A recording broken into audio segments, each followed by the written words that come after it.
Hey everybody, it has been a long time since I've shot a near catastrophe video, and today is going to be one of them. This is probably going to end up on the how not to do it playlist. So I was doing a big water change on my waterfall tank here. I was getting everything sprayed down and spraying for the aphids and everything, and I thought I was going to have a nice productive morning here in the fish room. I was going to get a lot done before I went out on the kayak this afternoon. I know full well once I get out on the water, I won't be home till dark, and that leaves me no time to get anything done down here in the fish room.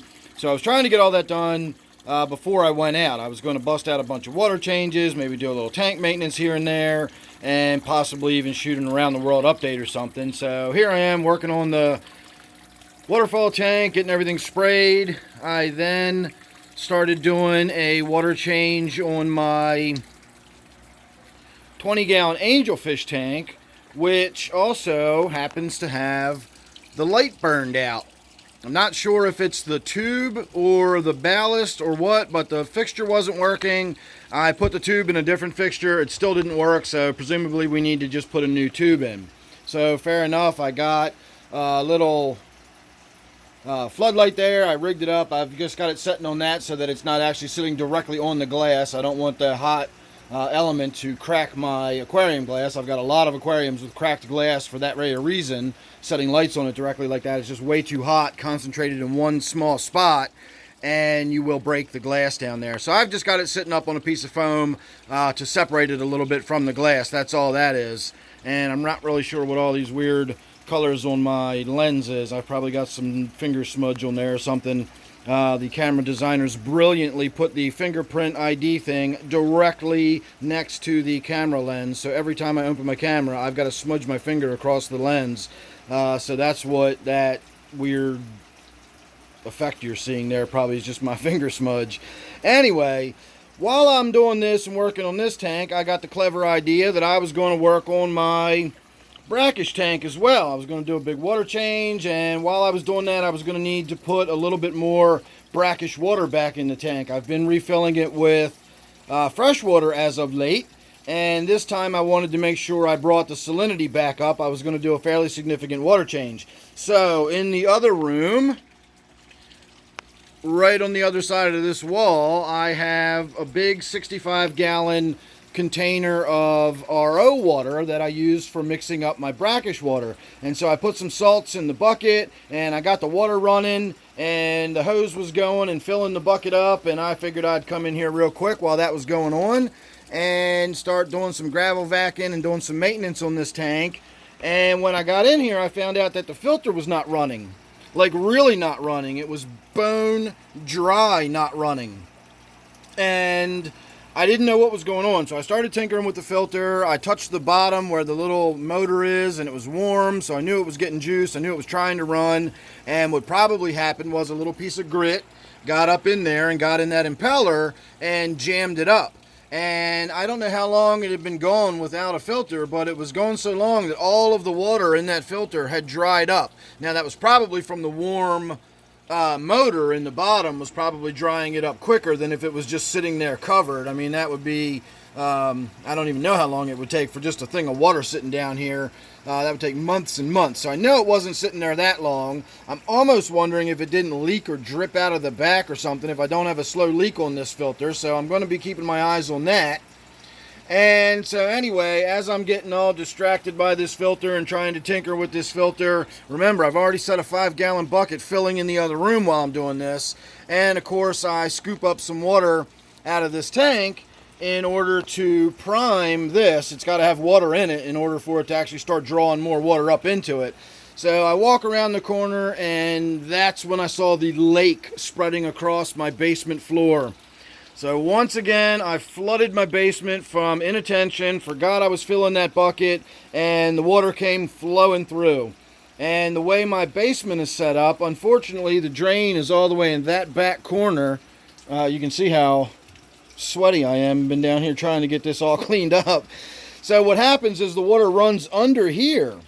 And my fear is this. This is made of that press board that's basically just glued together, and I've already got it to where I can't put the lid or close this door anymore, it got wet down here on the bottom, and you can see that sort of tan line right across the edge. It expanded just enough that this door wouldn't close anymore, and I got frustrated and tried to shove it, and that of course wound up breaking the hinges, and now so the door just sits there, mainly due to my frustration rather than just trying to fix it. But the point is, what this stand is made of is not meant to get wet. I know that sounds kind of stupid to build a fish tank stand out of something that's not meant to get wet, but trust me, this stuff is not meant to get wet, and when it does, it swells up and it loses its integrity very quickly.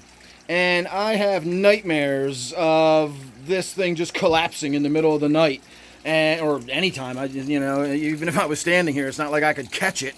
If it started collapsing on me, but I have absolute nightmares about this stand collapsing, and in the future, I would do two things. The first thing I would do is I wouldn't use this kind of stand, but if I did use this kind of stand, I would put the feet on it.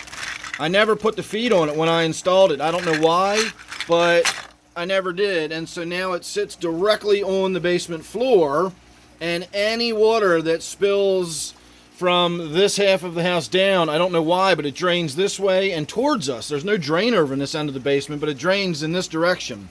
So that got wet this morning, and in fact, if you look closely, you see how wrinkly that edge is? You can see it's already starting to peel. Now, that's not necessarily from today. Again, this is just, it gets wet every time I forget I'm doing something in the other room and flood the basement. And so now, once again, we've gotten some moisture down there. We've gotten that wet. I did very early on in my fish keeping hobby purchase a wet dry vac. It's been worth every penny. And of course, as soon as I saw that, I started throwing towels on it, just trying to stop it from flowing. I had to block it with towels over there. Shut the valve off, grab the vac, bring it in here, and then start, vacuuming the floor and trying to suck as much water up off the floor as I could. And, I got to it pretty quickly, but it got wet. There's just no arguing that it got wet. So, I don't know what to tell you other than cross your fingers. I really, really have nightmares about this whole stand collapsing. And, of course, now that the tank's on it, how do I move it? How do I change it? How do I put it on a different stand? I might be able to hire 5 guys and spend an afternoon coming down here, and I can drain the tank mostly down, and it just sounds like a logistical nightmare trying to move this stand, put something else in its place, and then put the tank back, as is. So I don't know. I mean, sooner or later something's got to give. It's not going to stand there forever. Either the tank will start leaking, or something will happen at some point in the future that will cause this situation not to be anymore. But hopefully it's not going to be today. I got on top of it quick enough. Of course, again, I was the one that caused it. Now, as far as this tank's concerned, I'm happy to say the whiptail catfish that's in there is still in there. But this tank was absolutely filthy. And part of that was because the filter wasn't running, and part of it is because I just have so much stuff clustered on the bottom, and the plants and the woodwork and all the roots and everything. It just really, really does not accommodate, water flow and movement. So I got in here and did a really big gravel vac today. And I almost forgot we're actually draining another tank while we're doing all this and shooting this video. I'm draining my native tank back there to do a nice big fat water change. I really am still trying to get a bunch of stuff done before I get out of here. It's already after 2 o'clock in the afternoon, and I'm kind of in a rush. So hopefully I won't make any more stupid bonehead mistakes because I'm in a rush. But this tank, something has got to give. Something's got to change. I think I'm going to have to thin out the vegetation in here a little bit. So I will shoot a video separately about this now that I'm thinking about it, rather than wait till the very end of this video. But if you're one of my loyal viewers who has followed all along and watched all of this, and you're interested in purchasing any plants, as you know, I do sell my plants. And this particular chunk of plant here, if I can get to it, is Java fern that is growing on a nice piece of woodwork already. That's firmly attached. That's not tied on there. It's not glued on there. That is on there with just growth. It's just grown to it. And so that's a lot of what's causing me so much of my lack of water flow. You can see all the mulm and everything I've just kicked up by doing that, and that's after doing a massive water change and gravel vac. I still just kicked up that much stuff. So I'll put my email down below. I'll probably do a special price for that, maybe $50 or something.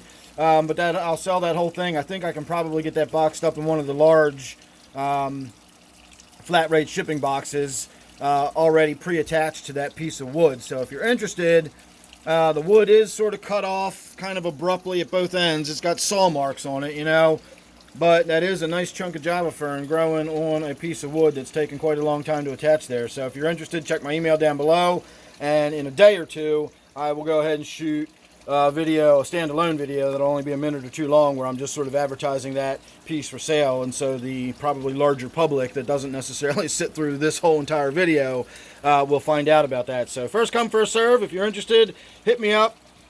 I'm going to say thanks for watching. I'm going to get back to my water change here on the native tank. I'm really tempted while I'm in here to grab my net and just scoop some fish out. It would be easy to do. In fact, while I was putting the siphon hose in there, I had the fish were like biting and nibbling at my fingers. I mean, I probably could have literally just grabbed a couple of them with my hands while I was in there. So I think if I took my big net, and I'm not talking about this would be the small net in this scenario.